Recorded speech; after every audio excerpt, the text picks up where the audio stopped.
গত বছর সাকিব আল হাসান বাংলাদেশের সেরা খেলোয়াড়, সেরা ক্রীড়াবিদ আমি বলবো, যে গত বছর সাকিব আল হাসান যখন শেখ হাসিনার জন্মদিনের শুভেচ্ছা জানালেন, তখন আপনি ফেসবুকে সাকিবকে দেশে ফেরানো ও দলে ফেরানোর সুযোগ না দেওয়া যে সঠিক সিদ্ধান্ত ছিল, সেটিকে একটি কৃতিত্বপূর্ণ পদক্ষেপ হিসেবে দেখাতে চেয়েছেন।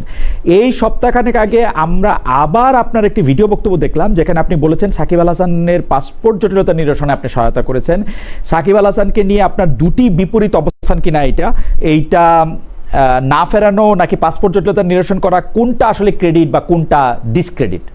জনাব আসিফ সজীব ভাই, এখানে মানে এটা আমি বারবার প্রশ্নটা আসে এবং বারবারই বলছি, যখন আমি দায়িত্ব নেই এবং বোর্ডটা একটু রিকনস্ট্রাক্ট হয় এবং তারা যখন কাজ শুরু করে, আমি নামই বলি যে একজন ডিরেক্টর আছেন নাজমুল আবদিন ফাহিম ভাই, ওনাকে ফাহিম স্যার বলে সবাই ডাকে।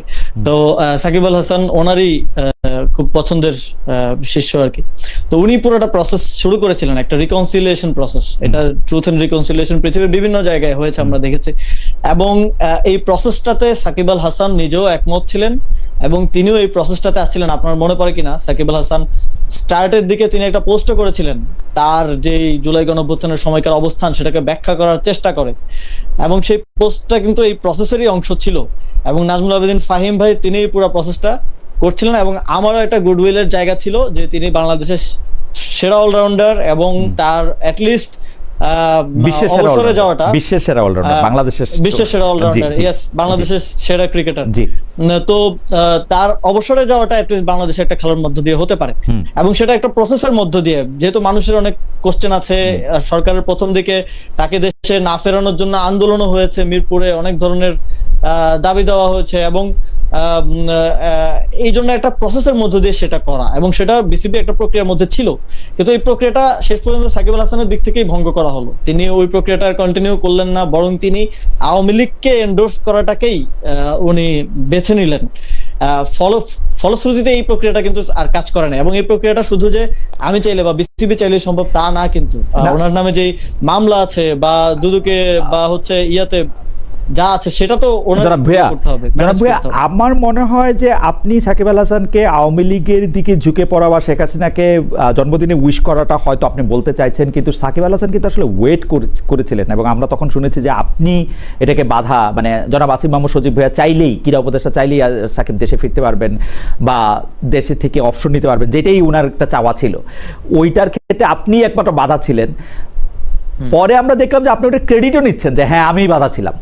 তো আপনি কি এই বাধাটা, মানে সাকিব আল হাসানের বিরুদ্ধে অভিযোগ থাকলে বা জনগণ থাকলে সেইটা তো আলাদা কথা, কিন্তু আপনি বাধাটা হয়ে কি আসলে, মানে আপনি কি মনে করেন আপনি ঠিকই করেছিলেন? মানে এটা আমি চাইলে যদি, আমি এখন তো বিএনপি সরকার চাচ্ছে, বিএনপি সরকারের 3 মাস হতে চললো, পারছে না কেন? আমি চাইলে যদি সম্ভব হতো তাহলে তো হতো না। আপনি বলছেন আর কি, আপনি বলছেন যে এটা আপনি তাকে আটকে রেখে।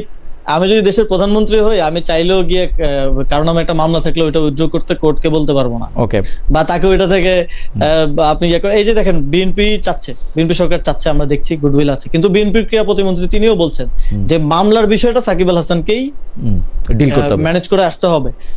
এটাও আমারও এটাই পজিশন ছিল একটা সময় পর্যন্ত, কিন্তু যখন আমি দেখলাম তিনি আওয়ামী লীগের রাজনীতিটাই করতে চান, যেটা তিনি এখন বলছেন ঘোষণা দিয়ে তিনি একটা নিষিদ্ধ সংগঠনের রাজনীতি করতে চান, সেইটা করার সুযোগ, তাকে খেলতে দেওয়ার সুযোগ দেওয়াটা, যদি আপনি বলেন আমার দায়িত্ব ছিল, ঠিক আছে ছিল, কিন্তু তাকে আওয়ামী লীগের রাজনীতি করার সুযোগ দেওয়াটা দেশে এনে, that is not my duty, বা এটা করাটাও একটা অপরাধ হবে বাংলাদেশের বিদ্যমান আইনে। সাকিব আল হাসান আওয়ামী লীগের রাজনীতিটা করতে চেয়েছেন কিনা এটা অবশ্য আমি তার ফেসবুক পোস্টে বা তার জন্মদিনে এটাতে আমি বুঝি নাই। মানে তিনি রিসেন্টলি একটা সাক্ষাৎকারে ডেইলি স্টারকে বলেছেন যে তিনি রাজনীতিটাই করতে চান ফিউচারে। ওকে, আওয়ামী লীগের রাজনীতি করবেন কিনা সেটা বুঝি নাই আর কি, মানে আওয়ামী লীগের রাজনীতি করবেন কিনা, রাজনীতি করবেন সেটা বুঝছি না। এনসিপিও করতে পারে, স্পষ্টই বলছেন, আমি জানি না। তিনি স্পষ্টই বলেছেন যে, তিনি কিন্তু স্পষ্টই বলেছেন যে আমাদের দলে তো এখন কার্যক্রম নাই, কার্যক্রম যদি আমরা শুরু করতে পারি তাহলে আমি রাজনীতি করব। তো এটা তো আওয়ামী লীগের কথাই বলেছেন। আচ্ছা ঠিক আছে, আমি অত ভালো করে খেয়াল করিনি। যাই হোক, আরেকজন দর্শকের মতামত আপনাকে শোনাই। তিনি বলছেন যে এ ফ্লোটিং পাইরেট খালেদ ভাই, আপনি যে ডিজিএফআই আর ওয়াকারের ব্যাকআপে আর সিকিউরিটি মাঝে এসে কি, আপনি যে ডিজিএফআই আর ওয়াকারের ব্যাকআপে আর সিকিউরিটিতে মাঝে মাঝে দেশে এসে উকিঝুঁকি মারেন, সেটা জ্যাকব মিল্টন ভাই এক্সপোজ করে দিয়েছেন। ভাই, বাংলাদেশ আমার দেশ, আমি কদিন পরে আবার যাব।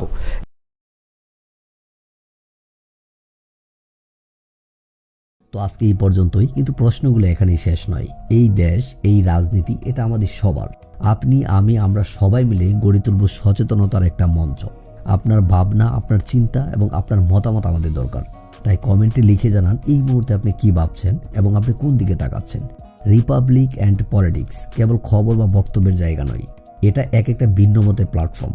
এখানে প্রশ্ন করার সাহস আছে, সত্যের পেছনে ছুটে চলার স্পর্ধা আছে। চ্যানেলটি ভালো লাগলে অবশ্যই সাবস্ক্রাইব করে পাশে থাকুন, কারণ একটা ক্লিকেই হতে পারে হাজারো অন্ধকার ভেদ করে আলো খোঁজা শুরু। ফিরছি পরের পর্বে আরও খোলামেলা বিশ্লেষণ নিয়ে। সে পর্যন্ত সবাই ভালো থাকুন, সুস্থ থাকুন। আল্লাহ হাফেজ।